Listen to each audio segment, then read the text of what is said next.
In this video, I will be reviewing issue 4 of Godzilla Here There Be Aliens.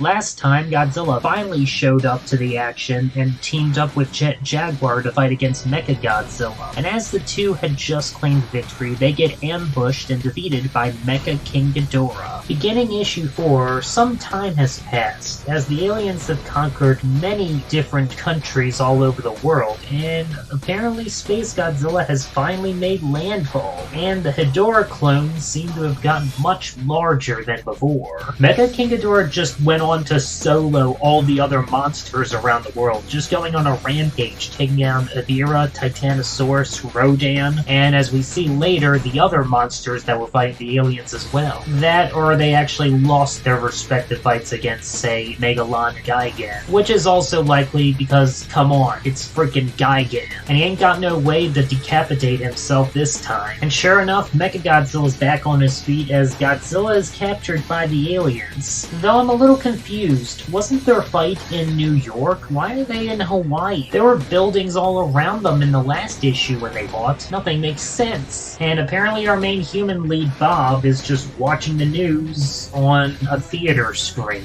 And he says the line. The line which I know I've heard somewhere before, but I can't put my finger on it. The simian leader reiterates that they are allies of humanity and not enemies. And besides, there's only one issue left. It's kind of late for a double cross at this point. Bob's taken to their moon base, Area 52, and apparently they have been at war with the Zillions on there for quite a long time. We're talking like since the caveman ages. So I guess if the simians wanted to do anything to humanity, they had plenty of chances in the past like thousands of years to do it. You'd think with all that time they wouldn't have to bother with the secrecy, they could just live normally among humans. They've also rebuilt Jet Jaguar, supposedly stronger than before given his new look. They send him to assist Ghidorah, who's planning a rescue mission for Godzilla. Ghidorah can just apparently absorb his fellow brethren to make himself stronger, but this doesn't do much when confronted with Mechagodzilla. I am a little let down that she didn't tell Jet Jaguar to go beat Mechagodzilla to death. Would have been a nice callback. Anyway, Jet Jaguar flies straight from the moon and into Mechagodzilla, knocking him out. How fast this goes, I'm not entirely sure. But assuming it was all within a matter of seconds, that is quite the speed feat for Jet Jaguar, and I will definitely be keeping this moment in mind if I ever power scale this particular version of Godzilla. He frees Godzilla, and the three heroes team up back to back to shoot down the alien UFOs before walking away to confront the final hostile menace at their base on Monster Island, which is being safeguarded by Space Godzilla, Gigan, and Megalon. Even though I haven't read the previous two stories, this issue alone has given me quite a lot of ammo to work with when it comes to power scaling which monster's stronger than which. Jet Jaguar went from fighting Godzilla, just delaying the inevitable defeat, to knocking him out with one direct tackle from space, and is still able to get up and walk away right afterward. We also find out what happened to the other defeated monsters as they're all chained up and held captive on Monster Island. The simian leader then goes on to state that in the previous stories, there was another King Ghidorah they sent to attack her, got defeated and left for dead, but the simians revived him into Franken Ghidorah. Okay, that's a new form. I'd have to one day see what he looked like in the previous Here There Be Dragons story, but from what I can tell from a glance, he's got some added armor, most notably around the right shoulder, neck head, as well as the right head itself. The horns appear to be chipped, and of course, he appears to have some scars all over his body, and some additional armor around his hip and left leg.